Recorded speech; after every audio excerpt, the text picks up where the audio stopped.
2025 ची संपूर्ण प्रश्नपत्रिका पाहणार आहोत आणि त्या प्रश्नपत्रिकेमध्ये कसे प्रश्न विचारले गेले होते याचं पूर्णपणे आपल्याला काय करायचंय, विश्लेषण या ठिकाणी पाहायचं आहे. तर पहा, आपण या ठिकाणी सध्या 2025 ची प्रश्नपत्रिका पाहत आहोत. तर पहिला प्रश्न आपल्याला, पहिला जो प्रश्न असतो तो टोटली लँग्वेज स्टडीचा असतो. लँग्वेज स्टडी म्हणजे भाषा अभ्यास. तुम्हाला सर्वांना वर्षभर ते शिकवलेल्या गोष्टी आहेत. तर इकडे लक्ष द्या. Do at directed attempt any for 8 marks. 8 मार्कासाठी हा तुमचा भाग असतो. त्यामध्ये पहिला असते complete the following words by using correct letters. म्हणजे तुम्हाला इथं 4 शब्द दिलेले असतात. त्या 4 शब्दामध्ये करेक्ट अक्षर भरून तुम्हाला तो शब्द अर्थपूर्ण तयार करायचा असतो. शब्द तयार करत असताना एक गोष्ट लक्षात ठेवायची की आपण तयार केलेला शब्द हा अर्थपूर्ण आहे का, आणि शक्यतो या ठिकाणी जे शब्द दिलेले असतात त्यामध्ये भरला जाणारा अक्षर हा शक्यतो स्वर असतो. तर या ठिकाणी त्याचे उत्तर पण आहेत. पहिला आहे ब्रेव, त्याच्यानंतर आहे टीच, बॉक्सर आणि फेथ. तर पहिल्यामध्ये ए आहे, दुसऱ्यामध्ये ई आहे, तिसऱ्यामध्ये ई आहे आणि चौथ्यामध्ये आय आहे. म्हणजे शक्यतो जर एखादी नवीन शब्द तुम्हाला आला आणि त्याचा जर अर्थ तुम्हाला कळत नसेल तर तुम्ही ए ई आय ओ यू म्हणजे स्वर त्या शब्दामध्ये टाकून बघायचं. जर तो शब्द अर्थपूर्ण झाला तर तो शब्द लिहायचा. यानंतर दुसरा प्रश्न पहा. Put the following words in alphabetical order. तर दिलेला शब्द हा अल्फाबेटिकल ऑर्डरने लावा. दिलेले शब्द तुम्हाला 4 शब्द एकात दिलेले असतात आणि दुसऱ्यामध्ये 4 शब्द दिलेले असतात. यामध्ये बघा, पहिला जो काही प्रश्न असतो तो सोपा असतो, कारण ए टू झेड क्रमाने आपण काय करायचं असते, अल्फाबेटिकल ऑर्डर लावायचं असते. जसं इथं 4 शब्द दिलेले आहेत ते ए टू झेड क्रमाने आपण लावलो, पण यानंतरचा दुसरा जो काही गट असतो शब्दांचा, त्या गटामध्ये सेम अक्षराने सुरू होणारे शब्द असतात. तर त्यावेळेला काय करायचं, ज्या वेळेला सारख्या अक्षराने शब्द सुरू होतात त्यावेळेला पहिला शब्द सोडून त्यानंतरचा शब्द पाहायचा आणि त्याला ए टू झेड अनुक्रमे आपण लिहायचा. यानंतर put the following words in punctuate the following sentence. तर या लँग्वेज स्टडी मधला सगळ्यात महत्त्वाचा भाग आहे पंक्च्युएट द फॉलोइंग सेंटेन्स. तर विराम चिन्ह आपल्याला वापरायचे असतात. विराम चिन्ह वापरत असताना काही गोष्टी काळजी घ्यायच्या. कोणत्या गोष्टी काळजी घ्यायच्या, आपण अगोदर दिलेला जो काही वाक्य आहे तो वाचायचा. विराम चिन्हात सगळ्यात महत्त्वाची गोष्ट असते कॅपिटल लेटर. म्हणजे आपल्याला दिलेला जो काही वाक्य आहे तो कॅपिटल लेटरने सुरुवात झालेला आहे का बघायचं, पहिली गोष्ट. त्यानंतर त्या वाक्यात दिलेले प्रत्येक प्रॉपर नाउन हे कॅपिटल लेटर्सने सुरू झालेले आहेत का बघायचं. त्यानंतर वाक्यामध्ये आय किंवा ओ जर आलेला असेल तर तो कॅपिटल आहे का बघायचं. त्यानंतर जर वाक्य डायरेक्ट स्पीचचा असेल, म्हणजे said, said to, asked, grumbled, answered असे जर वाक्य त्याच्यात आलेले असतील, शब्द आलेले असतील, तर तो डायरेक्ट स्पीचचा आहे समजून comma into double inverted comma हे आठवणीने त्याच्यामध्ये तुम्ही लिहायचं. त्यानंतर या दिलेल्या वाक्यामध्ये कुठे अपॉस्ट्रोफी वापरला आहे का हे पाहायचं. त्यानंतर सगळ्यात महत्त्वाची गोष्ट, डायरेक्ट स्पीचचा वाक्य क्लोज करत असताना म्हणजे डबल इन्व्हर्टेड कॉमा बंद करत असताना त्या वाक्याच्या प्रकारानुसार शेवटी एकतर पूर्णविराम, प्रश्नार्थक चिन्ह किंवा उद्गाराचे चिन्ह व्यवस्थित मध्ये आपण दिलेलं आहे का हे पाहायचं. त्यानंतर डबल इन्व्हर्टेड कॉमा आपण काय करायचं, बंद करायचं. तर इथं उत्तर आहे बघा. The bird replied comma into double inverted comma, I capital झाला. या वाक्याची सुरुवात द कॅपिटल ने झाली. I am going to extinguish the fire, double inverted comma बंद मध्ये फुल स्टॉप. आता Nathu said comma into double inverted comma how's, इथं अपॉस्ट्रोफी आलं दॅट, हाऊस दॅट हा क्वेश्चन आहे म्हणून question mark double inverted comma बंद. तर त्यानंतर बघा, पंक्च्युएट झाल्याच्या नंतर आपल्याला सगळ्यात महत्त्वाचा अजून एक प्रश्न आहे, तो काय, make 4 words minimum of 3 letters each using the correct letters in the word. आता रेन वॉटर नावाचा इथे शब्द दिलेला आहे. इथं मोठे शब्द येतात, शक्यतो कंपाऊंड वर्ड येतात. कंपाऊंड वर्ड म्हणजे 2 शब्द जुळून तयार झालेला शब्द. रेन आणि वॉटर 2 शब्द एकत्र येऊन तयार झालेला शब्द आहे. इथं रेन वॉटर पासून आपण 4 शब्द तयार केलेले आहेत. नियम असं सांगतोय की तयार केलेले शब्द किमान 3 अक्षरी असावेत. म्हणजे 2 अक्षरी शब्द याच्यात चालणार नाही. जीवो गो, एनवो नो असे शब्द चालणार नाही. तर इथं रेन आहे, वेट आहे, ईट आहे आणि आंट आहे. आणि हे शब्द तयार करत असताना यातील अक्षराचा वापर करा. परंतु रेन आणि वॉटर दोन शब्द जशाच तसं तुम्हाला लिहिता येत नाही. तुम्ही एक तर रेन घ्या नाहीतर वॉटर घ्या, पण दोन्ही शब्द कंपाऊंड वर्ड मधील दोन्ही शब्द तुम्ही शब्द तयार करताना लिहू शकत नाही. त्यानंतर पहा, आता इथं write the related words as shown in example. तुम्हाला इथं एक शब्द दिलेला असतो, त्याचा एक एक्झाम्पल दिलेला असतो. शब्द आहे गार्डन, एक्झाम्पल आहे ब्युटिफुल. तर या दिलेल्या चौकटीत रिकाम्या जागी तुम्हाला योग्य तो शब्द भरायचा असतो. आता इथं काय आहे, गार्डन आहे, इथं ब्युटिफुल आहे. तर इथं लक्ष द्या तुम्ही, हा दिलेला शब्द ज्या जातीचा आहे हे चांगलं लक्षात द्या. दिलेला शब्द ज्या जातीचा आहे त्याच जातीचा शब्द इथं तुम्हाला भरावा लागतो. नाहीतर तुम्हाला वाटतंय गार्डन दिले म्हणल्यावर आपण ट्री, फ्लावर, बेंच, स्विंग असं लिहू शकतो का? लिहू शकतो, पण कधी जर या चौकटीत नाउन दिलेलं असतं तर आपल्याला लिहिता आलं असतं. पण चौकटीत काय आहे, ऍडजेक्टिव्ह आहे, आणि चौकटीत ऍडजेक्टिव्ह असल्यामुळे आपल्याला पूर्ण ह्याच्यामध्ये ऍडजेक्टिव्ह लिहायला पाहिजे. जसं इथे लिहिलेलं गेलेलं आहे ब्युटिफुल. ब्युटिफुलचं काय आहे, स्मॉल आहे.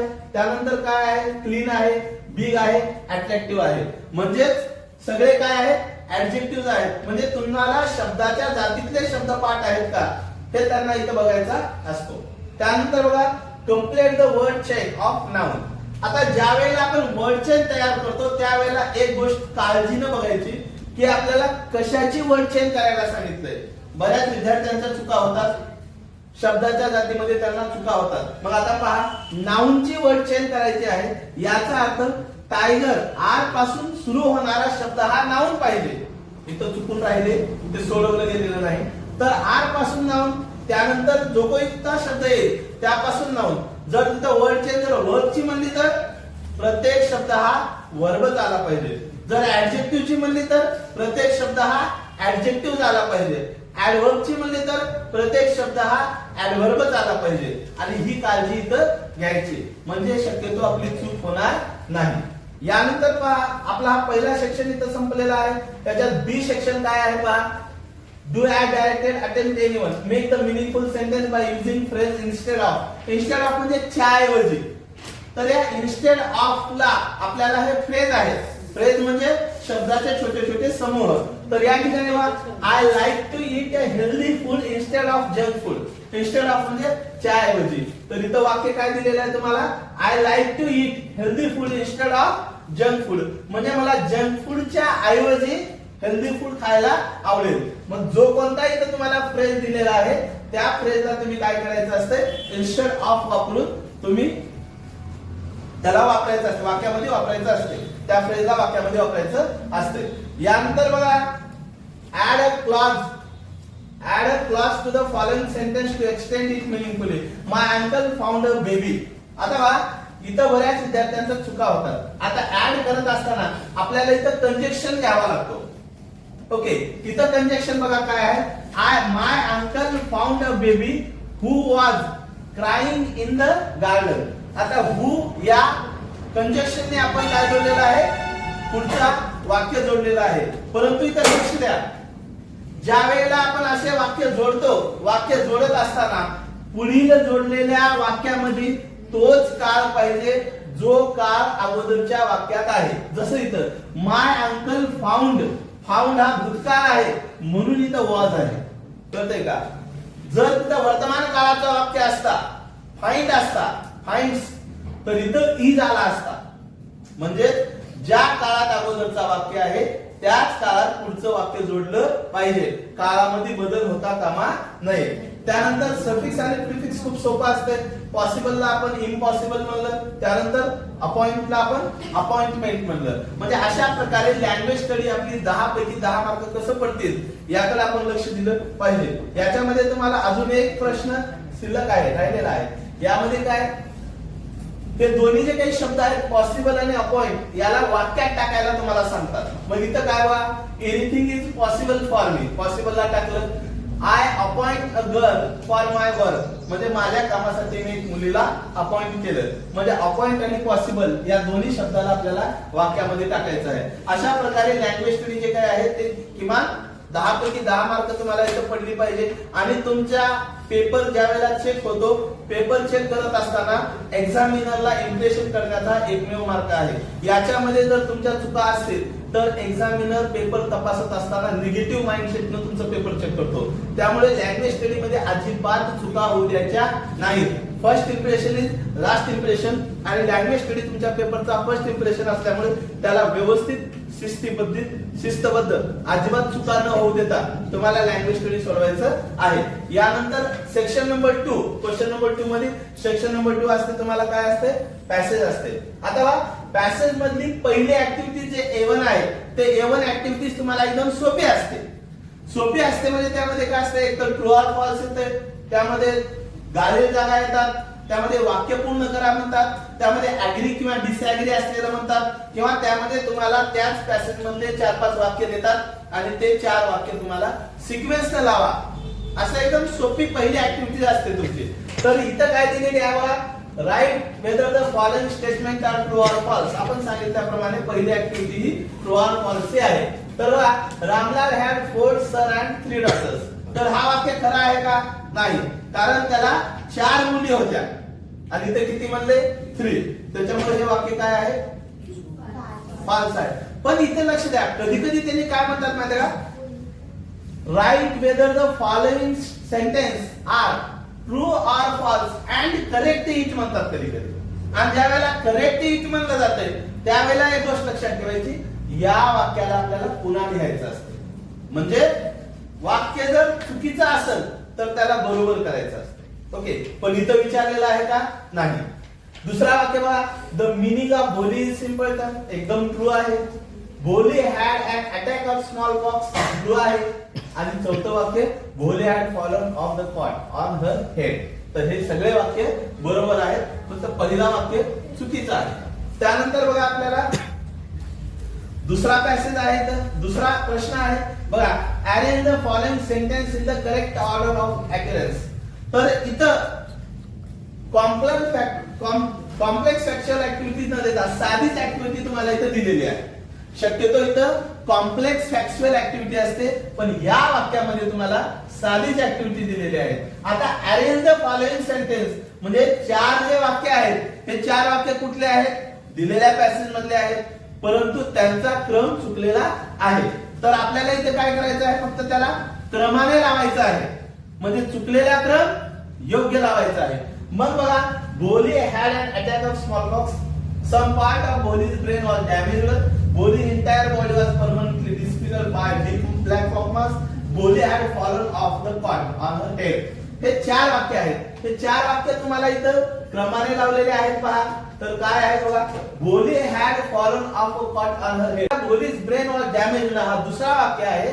Bholi had attack of small pox तिसरा, आणि एंटायर बॉडी त्याची पॉकमार्क्सने भरलेली होती हा चौथा. तर हे क्रमाने तुम्हाला इथं लावायचं आहे. तर त्यानंतर पहा, तर त्यानंतर इकडे लक्ष द्या, write 4 describing words from the passage. तुम्हाला सांगितल्याप्रमाणे इकडे लक्ष द्या, डिस्क्रायबिंग वर्ड्स म्हणजे काय, डिस्क्रायबिंग वर्ड्स म्हणजे ऍडजेक्टिव्ह. डिस्क्रायबिंग वर्ड्स म्हणजे ऍडजेक्टिव्ह, आणि ऍडजेक्टिव्ह कधीही नाउनच्या अगोदर येतात. आता इथं प्लेंटी आहे, प्लेंटी मनी आहे बघा तिथं शब्द. आता हा शोधताना नाउनच्या अगोदर असते. हेल्दी गर्ल असू शकते, strong young girl, young man, असं ऍडजेक्टिव्ह तुम्हाला शोधायचा आहे. ऍडजेक्टिव्ह कसे असतात, डिस्क्रायबिंग वर्ड म्हणजे ऍडजेक्टिव्ह, अजिबात कन्फ्युज व्हायचं नाही.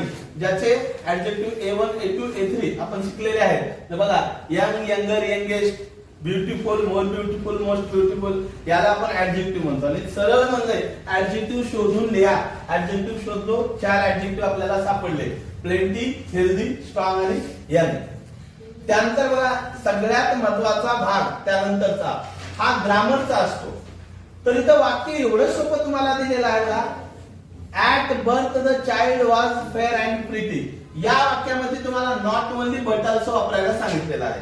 बघा ज्या ज्या वेळेला एकाच व्यक्तीबद्दल दोन भिन्न किंवा समान बाबी आपल्याला सांगायच्या असतात, एकाच व्यक्तीबद्दल दोन समान बाबी. आता बघा ऍट द बर्थ भोली वॉज फेअर अँड प्रीती. व्यक्ती भोली आहे, तिच्याबद्दल दोन गोष्टी आहेत, एक आहे फेअर आणि दुसरा आहे प्रीती. तर बघा at the birth the child was not only fair but also Preeti. तर पहिल्या ऍडजेक्टिव्हच्या अगोदर नॉट ओनली आणि अँडच्या ठिकाणी बट ऑल्सो. तिकडे त्याचं उत्तर मी तुम्हाला दिलेलं आहे. At the birth child was not only pretty fair but also Preeti. त्याच्यानंतर बघा अनेबल टू. आता इकडे लक्ष द्या. लिटल सुलेखा कुड not speak till she was 5. तर इथं अनेबल टू वापरा म्हणला, तर एबल टू अनेबल टू वापरण्याचे काही नियम आहेत. जर वाक्यामध्ये कॅन आलेला असेल तर लक्ष द्या, जर वाक्यामध्ये कॅन आलेला असेल तर एम आर एबल टू वापरायचं कॅनच्या ऐवजी. जर वाक्यामध्ये कॅन नॉट आलेला असेल तर काय करायचं, कॅन नॉट आलेला असेल तर एम आर अनेबल टू वापरायचं. जर वाक्यामध्ये कुड आलेला असेल तर वॉज वेअर एबल टू, आणि जर वाक्यामध्ये कुड नॉट आलेला असेल तर वॉज वेअर अनेबल टू. मग या वाक्यात बघा लिटल सुलेखा कुड नॉट ला काढायचं, little Sulekha was not unable to speak till she was 5. इथं वाक्य दिलेलं बघा, little Sulekha was unable to speak till she was 5. Okay. तर अशा प्रकारे हा ग्रामरचा देखील भाग या ठिकाणी संपतो आणि आपला शेवटचा भाग राहतो आणि तो भाग आहे कशाचा, पर्सनल रिस्पॉन्स. तर इथं सरळ प्रश्न विचारलेला आहे, काय, smallpox is a disease, write any other name of the disease, write two symptoms of any one of it. आता इथे या ठिकाणी लक्ष द्या. तर कुठलेही आता आजाराचे नाव आपल्याला लिहायचं आहे. पर्सनल रिस्पॉन्स हा आपल्या मनाने लिहायचा उत्तर असतो आणि कुठलेही लिहित असताना तुम्हाला काय करायचं आहे बघा, एनी ऑफ इट एकाचे तुम्हाला सिम्पटम्स पण लिहायचे आहेत. तर डायबिटीज लिहिलं, कॅन्सर लिहिलं, मलेरिया लिहिलं आणि डेंग्यू लिहिलं. त्यापैकी आपल्याला ज्याचे पण ते सिम्पटम्स आहेत ते काय, मलेरियाचे सिम्पटम्स दिलेले आहेत, फिलिंग वीक, हाय फीवर आणि बॉडी पेन, आपल्याला शरीराला त्रास होतो. अशा पद्धतीने तुम्ही हा पर्सनल रिस्पॉन्स पहिला पॅसेज अशा पद्धतीने आपण 10 पैकी 10 मार्क इथे सोडवू शकतो. तर पर्सनल रिस्पॉन्सला लक्षात ठेवा, जे विचारले तेच उत्तर द्या. पर्सनल रिस्पॉन्स मध्ये बऱ्याच विद्यार्थ्यांच्या चुका होतात. पर्सनल रिस्पॉन्स अगोदर वाचायचं, त्याचं मराठीमध्ये काय मिनिंग होईल याचा अंदाज बांधायचा आणि त्यानंतर तुम्ही काय करायचं, त्याचं उत्तर लिहायचं. अशा प्रकारे हा तुमचा पहिला प्रश्न या ठिकाणी संपतो. यानंतर पहा दुसरा प्रश्न इथं सुरू होतो तुमचा, complete the following sentence. Complete the sentence. बघा पहिली सिंपल फॅक्च्युअल ऍक्टिव्हिटी आहे तुमची, the book Swami and friends is good read for. तर हा कोणासाठी चांगला आहे, for children of all ages. Passage मध्ये त्याचं उत्तर आहे, तर for children of all ages direct आलेलं झालं आहे इथं. त्याच्यानंतर use the simple and short sentences adds. आता बघा simple and short sentence adds to simplicity of the book, जसाच तसा झालेला आहे पॅसेज मध्ये. त्यानंतर पहा it is also a known fact that mischievous kids are. तरी जसाच तसा आहे, mischievous kids are the most sensitive and loving people of all. तर जशाच तसं गायला इथं तुम्हाला दिलेल्या आहेत. R K Narayan is literally genius, चौथी गायला झाला जशाच तसं आहे, R K Narayan is literally genius. अशा प्रकारे तुम्हाला पहिली जे काही ऍक्टिव्हिटी आहे ते तुम्हाला करायचे आहे. त्यानंतर बघा हा आपण सांगितल्याप्रमाणे जे A2 आहे, B2 आता इथं जे दुसरी ऍक्टिव्हिटी आहे त्यामध्ये शक्यतो वेबटाईप प्रश्न येतात आणि ह्या वेबटाईप प्रश्नामध्ये क्वालिटी ऑफ स्वामी, स्वामीच्या कोणत्या क्वालिटीज आहेत आणि अशा प्रश्नाची उत्तरं शक्यतो दिलेल्या पॅसेज मध्ये कॉमा देऊन किंवा सलग आलेले असतात. मग स्वामीच्या क्वालिटीज काय आहेत, तर स्वामी हा लिव्हिंग आहे, स्वामी हा सेन्सिटिव्ह आहे, स्वामी हा टेंडर आहे, स्वामी हा मिस्चियस आहे. म्हणजे एकाच व्यक्तीबद्दल जिथं जास्त माहिती मिळते, एकाच घटनेबद्दल जास्त माहिती मिळते, एकाच मुद्द्याबद्दल जास्त माहिती मिळते, त्यावेळेलाच असे प्रश्न विचारले जातात. त्यानंतर पहा इथं तुम्हाला व्होकॅब्युलरी बेस्ड क्वेश्चन, जो तिसरा प्रश्न असतो आपला पॅसेजचा तो व्होकॅब्युलरी बेस्ड आहे. मिस्चियस इथं काय विचारलंय, इथं व्होकॅब्युलरी आहे. कसं आहे, मिस्चियस समानार्थी शब्द आहे नॉटी, इन्कम्पास सर्कल अराउंड, कन्सर्नचं वरील आणि किड्सचं चिल्ड्रन. शब्द या ठिकाणी विचारले गेलेले आहेत. तिकडे उत्तर मी त्याचे लिहिलेले आहेत पहा. मिस्चिव्हस नॉटी सगळे उत्तर इथं आहेत. त्यानंतर बघा व्होकॅब्युलरी नंतरचा प्रश्न असतो ग्रामरचा. आणि ग्रामरचा प्रश्न बघा, it is hard to imagine. इथं थोडं लक्ष द्या. It is hard to imagine make it negative without changing its meaning. आता तुम्हाला वाटतंय की निगेटिव्ह बनवणं म्हणजे काय, इट इज च्या नंतर नॉट लावलं की निगेटिव्ह होते, परंतु त्याचा अर्थ आपल्याला बदलू द्यायचं नाही. तर पहा, इट इज हार्ड च्या ऐवजी it is not easy to imagine.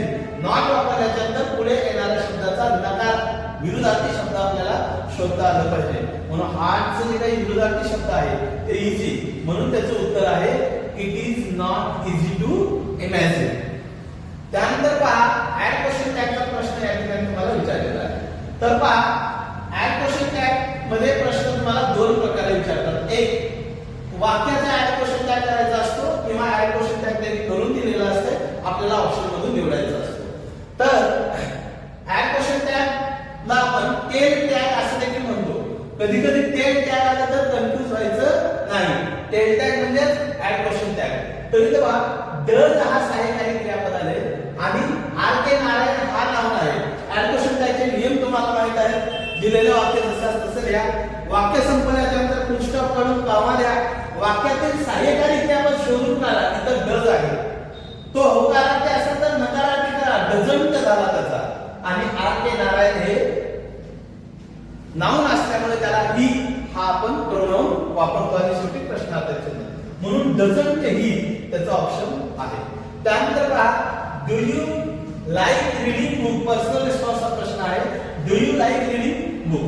तर तुम्हाला पुस्तक वाचायला आवडते का? Yes, I like reading book because it helps me increase our knowledge.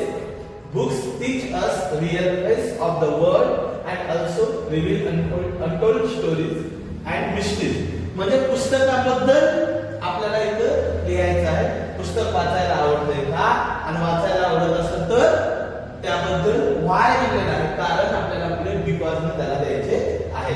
अशा प्रकारे आपला दुसरा पॅसेज संपला. त्यानंतर आपल्याला प्रश्न असतो पोएट्री. आता सेक्शन नंबर 3 आणि पोएट्री. तर सेक्शन नंबर 3 मधला जो पोएट्री आहे तो पोएट्री सेक्शन टोटल 10 मार्काला असतो. त्यापैकी 5 मार्काला एक कविता आलेली असते आणि 5 मार्काला त्या कवितेचं ऍप्रिशिएशन आपल्याला आलेलं असते. तर ही कविता पहा. तिथं पहिला प्रश्न आहे चूज द करेक्ट अल्टरनेटिव्ह. म्हणजे बघा the poet father goes back early in the morning म्हणजे सकाळ, हे आपल्याला तिथे निवडायचं आहे. The poet asked for streaks of moonlight कवितेत दिलेला आहे आपल्याला. त्यानंतर the whole village goes to daily to work, हे आपल्याला निवडायचं. त्याच्यानंतर poet wants to sow seeds on the sides of the path. अशा पद्धतीने आपल्याला इथे काय करायचे आहे, करेक्ट दिलेले शब्द आपल्याला भरायचे आहे. दिलेल्या वाक्यामध्ये करेक्ट दिलेले शब्द भरायचे आहेत. तर इथं उत्तर मी दिलेले आहेत पहा. इथं काय आहे, मॉर्निंग, मूनलाइट, इथं डेली आणि इथं पाथ. यानंतर पहा यानंतरचा प्रश्न तिसरा बी हा प्रश्न आपल्याला कशाचा असतो, तर तिसरा बी हा प्रश्न आपल्याला त्याच्यातलाच एक प्रश्न आपला राहिलेला आहे. Describe the route in the poem from the city to village A two. तर सिटी टू विलेज ला जाणारा जो काही मार्ग आहे तो कशा प्रकारचा आहे हा प्रश्न पहा. तो इथे विचारलेला आहे. तर तो मार्ग कसा आहे त्याबद्दल आपल्याला इथे लिहायचं आहे. पहा the route was dark, tough and full of snakes and scorpions and there bus and car price are not available. म्हणजे त्या गावच्या रस्त्याला कुठलीही गोष्ट अवेलेबल नाही, अशा पद्धतीने इथे विचारलेलं सांगितलेलं आहे. त्यानंतर एथनी मध्ये आपल्याला इथं प्रश्न विचारलेला आहे. एथनीचा आपला प्रश्न आहे write your own rhyming words for the following. तर इथं लक्ष द्या बाळांनो, त्यांनी रायमिंग वर्ड्स विचारले पण युअर ओन रायमिंग वर्ड्स म्हणले. कवितेतला शोधून लिहा असं सांगितलेलं नाही. मग लाईट साठी आपण रायमिंग वर्ड लिहिलं, लाईट साठी फाईट आणि प्राइस साठी प्राइस. अशा प्रकारे रायमिंग वर्ड आपण आपल्या मनाने लिहू शकतो. तर कवितेमध्ये बघा पहिली एक ऍक्टिव्हिटी 2 मार्काला असते, दुसरी ऍक्टिव्हिटी 2 मार्काला आणि तिसरी सोपी असते. त्यामध्ये एक rhyming word, figure of speech, अशा प्रकारे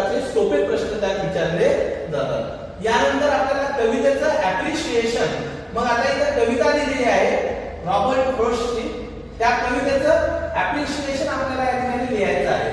आता बघा ऍप्रिशिएशनला बरेच मुलं काय करतात, टायटल म्हणलं की काय करतात, stopping woods on a snowy evening, जशाच तसे लिहितात. पण आपण जशाच तसे न लिहिता आपण कसं लिहिलं पाहिजे, the title of this poem is stopping woods by snowy evening, म्हणजे त्यालाच आपण कशा पद्धतीने लिहिलं पाहिजे, पूर्ण वाक्यामध्ये आपण लिहिलं पाहिजे. बघा नेम ऑफ द पोएम म्हणलं तर आपण लिहिलो रॉबर्ट फ्रॉस्ट, तर तसं लिहायचं नाही, तर त्याला वेगळ्या पद्धतीने लिहायचं ज्यामुळे आपली इंग्रजीची स्किल समोरच्या व्यक्तीला प्रभावित करू शकते. त्यामुळे लिहायचं the poem is composed by Robert Frost, म्हणजे ही कविता कोणाकडून रचली गेलेली आहे, रॉबर्ट फ्रॉस्ट कडून रचली गेलेली आहे, म्हणजे ते ह्या कवितेचे काय आहेत, कवी आहेत. त्यानंतर राईम स्कीम जे काही दिलेले आहे ते लिहा. कविता ए राईम स्कीम आहे. Figures of speech, the figures of speech used in the poem are inversion, metaphor, etc, म्हणजे तिथं एक विचारतात पण आपण एक पेक्षा दोन लिहायचं, ते पण पूर्ण वाक्यात लिहायचं. आता त्या कवितेनुसार आपल्याला थीम किंवा सेंट्रल आयडिया लिहायचा आहे, तर त्या कवितेनुसार थीम किंवा सेंट्रल आयडिया शॉर्ट मध्ये तुम्ही थोडं रीड करून गेलं पाहिजे, वाचून गेलं पाहिजे, आणि ती सेंट्रल आयडिया तुम्हाला किमान 4 ते 5 ओळीमध्ये लिहिता आली पाहिजे. अशा प्रकारे कवितेचं ऍप्रिशिएशन करेक्ट जर तुम्ही लिहिला तर तुम्हाला 5 पैकी 5 मार्क पडण्याची संभाव्यता असते. यानंतर आपल्याला पुढचा प्रश्न 4 ए, यामध्ये आपल्याला असते अनसीन पॅसेज. अनसीन पॅसेज म्हणजे जो पॅसेज आपल्या सिलेबसच्या बाहेरचा असतो आणि ह्या पॅसेजचा अभ्यास करणं खूप गरजेचं असते. ह्या पॅसेजला काळजीपूर्वक वाचणं खूप गरजेचं आहे. त्याचं कारण सीन पॅसेज आपण अभ्यास केले असतात, त्याचे उत्तर शोधणं आपल्याला सोपं जाते, पण अनसीन पॅसेज आपल्याला चांगल्या पद्धतीने वाचणं गरजेचं आहे. त्याचं वाचन किमान 2दा करणं गरजेचं आहे, कारण ते पॅसेज आपल्याला समजूनच घ्यावं लागेल. त्याचं कारण त्या पॅसेजवरती आपल्याला समरी देखील लिहायची आहे, आणि समरी लिहित असताना त्या पॅसेजचा मूळ आशय आपल्याला कळणं गरजेचं आहे, आणि तो पॅसेज कशाबद्दल आहे त्यानुसार त्या पॅसेजला आपल्याला टायटल द्यायचं असते समरीला. त्यामुळे हा पॅसेज काळजीपूर्वक वाचणं आणि त्यावरील प्रश्न सोडवणं आवश्यक आहे. तर पहा आपण प्रश्न पाहूया. Power and force are typical of, आता तांडवा ऑफ द तांडवा, जशास तसं गाळलेली जागा आहे तिथं फिल इन द ब्लँक्स आहे. भरतनाट्यम वाज डिसाईड इन डान्स लाईन, पण काय आहे, सोलो. त्याच्यानंतर पहा गाळलेली जागा आहे असोसिएटेड विथ, कुठे असोसिएटेड विथ, शिवा. ओके. त्याच्यानंतर डायडॅसिस, भारतनाट्यम इज, जशास तसं, म्हणजे भारतनाट्यम किंवा आपले जे काही डान्सचे फॉर्म आहे त्यावरती हा पॅसेज आहे. त्यामुळे आपल्याला हा पॅसेज कशावर आहे हे समजणं देखील गरजेचं आहे. त्यानंतर याच्यावरचा दुसरा प्रश्न पहा तुम्ही, main schools of classical dance form are. तुम्हाला मी सांगितलं होतं जेव्हा एकाच गोष्टीचे अनेक काहीतरी गोष्टी सांगितल्या असतात तेव्हा अशा पद्धतीचा वेगवेगळे प्रश्न पडतो. बघा मेन फॉर्म कोणते, भारतनाट्यम, कथकली, मणिपुरी आणि कथक. तर असे हे डान्स फॉर्म आहेत, आणि अशा प्रश्नाचं उत्तर पॅसेज मध्ये नेहमी कॉमा देऊन येतो, पॅसेज मध्ये नेहमी सलग येतात. ओके.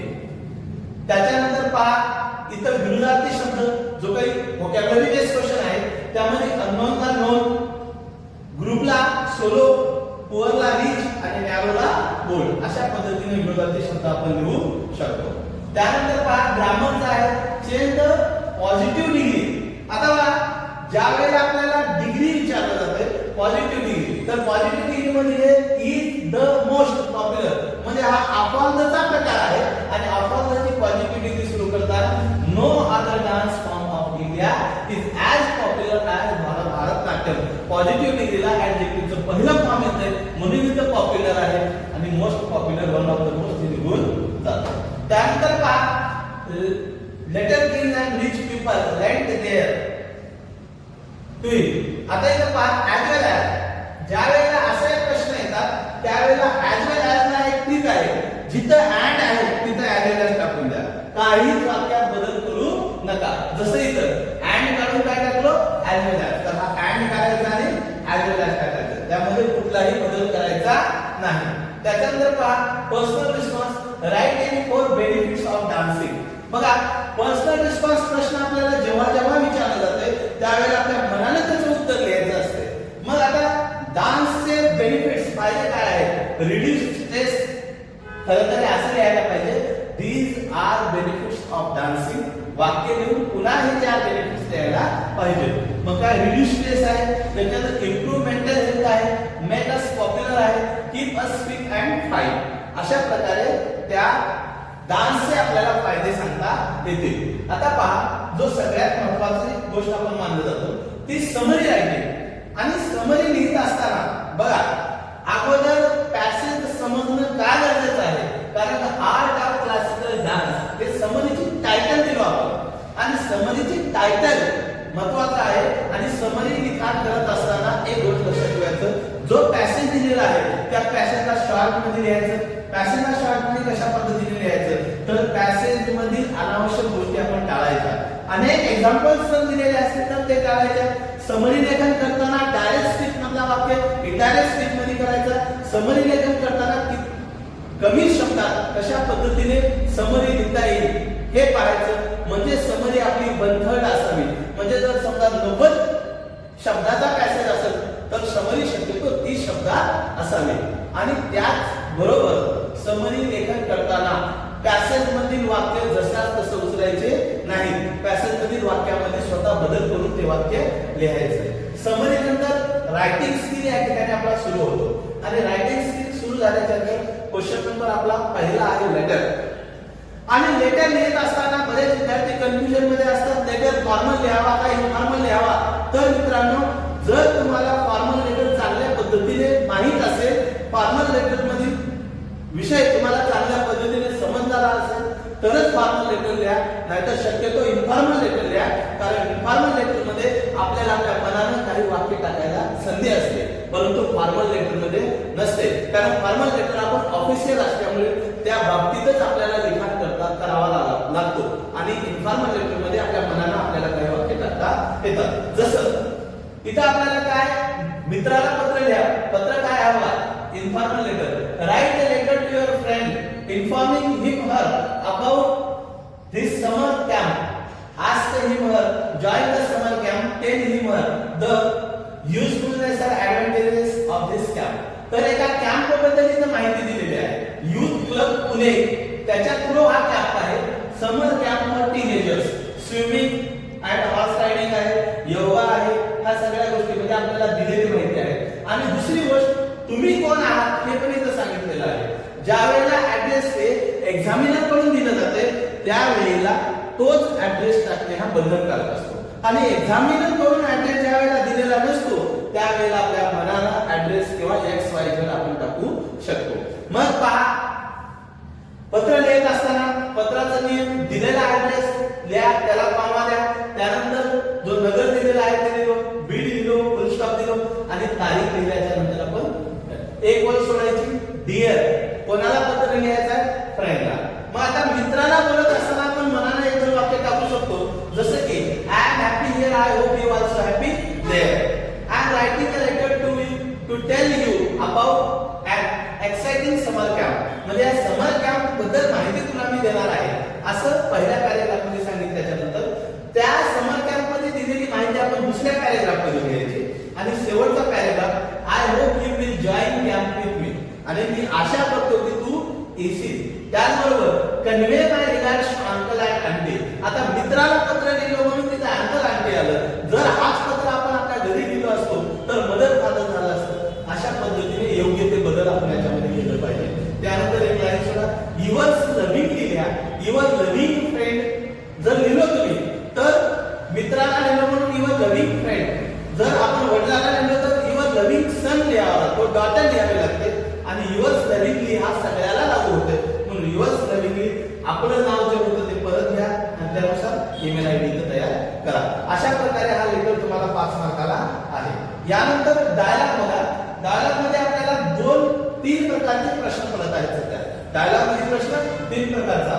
पहिला प्रश्न आहे, तुम्हाला 4 वाक्य दिलेले असतात, ते 4 वाक्य तुम्हाला सिक्वेन्सने लावून घ्यायचे आहे. 4 वाक्य, एक वाक्य त्या पेजवर आहे. तर पहा, do you study every day? Yes, of course.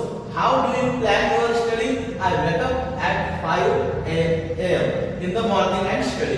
तर हे 4 वाक्य त्यांनी आपल्याला दिलेले होते आणि 4ही वाक्य आपण फक्त इथं काय केले, सिक्वेन्सने लावले. आपल्या मनाने यात कुठलाही बदल करायचा नाही. आणि हा डायलॉग असल्यामुळे ह्याला केबी या फॉर्म मध्ये लिहावी. दिलेले वाक्य जसाच तसं आपण सिरियलला लिहायचं नाही.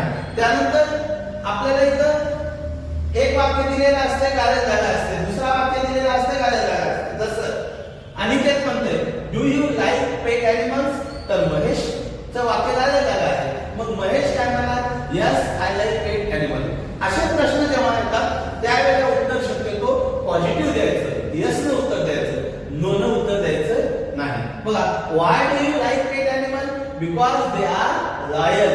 उत्तर काय दिलेलं आहे महेशनं, बिकॉज दे आर लॉयल. आता हा सोपा असतो. यानंतर बघा तुम्ही write the dialogue between Ram and Shyam on the given theme, minimum 3 meaningful sentences, the importance of tree plantation. तर इथं तुम्हाला काय मिळलंय, ट्री प्लांटेशन वरती तुम्हाला काय करायचं आहे, डायलॉग लिहायचे आहे. ते पण 3 एक्सचेंजेस मध्ये. बघा रामचे 3 एक्सचेंजेस आणि दुसऱ्या व्यक्तीचे 3 एक्सचेंजेस, म्हणजे कोणाकोणामध्ये आहे, राम अँड, इथं पहा राम अँड श्याम, ह्या दोघांमध्ये तुम्हाला डायलॉग आहे. तर ह्याचे 3 एक्सचेंजेस, त्याचे 3 एक्सचेंजेस, म्हणजे किमान 6 एक्सचेंजेस मधून किमान 4 एक्सचेंजेस हे त्या विषयाला रिलेटेड पाहिजे, म्हणजे ट्री प्लांटेशनला रिलेटेड पाहिजे. आणि 1-2 एक्सचेंजेस हे तुमच्या मनानं hi, how are you, where are you going अशा प्रकारचे तुम्ही लिहू शकता. त्याच्यामुळे नीट लक्षात ठेवा, एक्सचेंजेस करत असताना किमान 3 एक्सचेंजेस तरीही कोणत्या विषयावरती पाहिजेत, त्या दिलेल्या रिलेटेड विषयावरती पाहिजे. तर इथं डायलॉग लिहिलेली आहे, तुम्ही ही डायलॉग पाहू शकता. ही डायलॉग तुम्ही पाहू शकता आणि ही डायलॉग तुम्ही लिहून अशा पद्धतीची डायलॉग दुसरी तुम्ही तयार करू शकता. यानंतर बघा डायलॉग झाल्याच्या नंतर आपल्याला आर मध्ये प्रश्न आहे, पण आपण डायरेक्ट जाऊया इन्फॉर्मेशन ट्रान्सफर. इन्फॉर्मेशन ट्रान्सफर म्हणजे काय, माहिती हस्तांतरण. तर इथे एक छोटीशी चूक झालेली आहे, त्याला टायटल द्यायला पाहिजे. खरं तर इन्फॉर्मेशन ट्रान्सफरला टायटल पाहिजे. तर इथं रमेश आणि राधा त्याच्याबद्दल या पॅसेज मध्ये माहिती दिलेली आहे.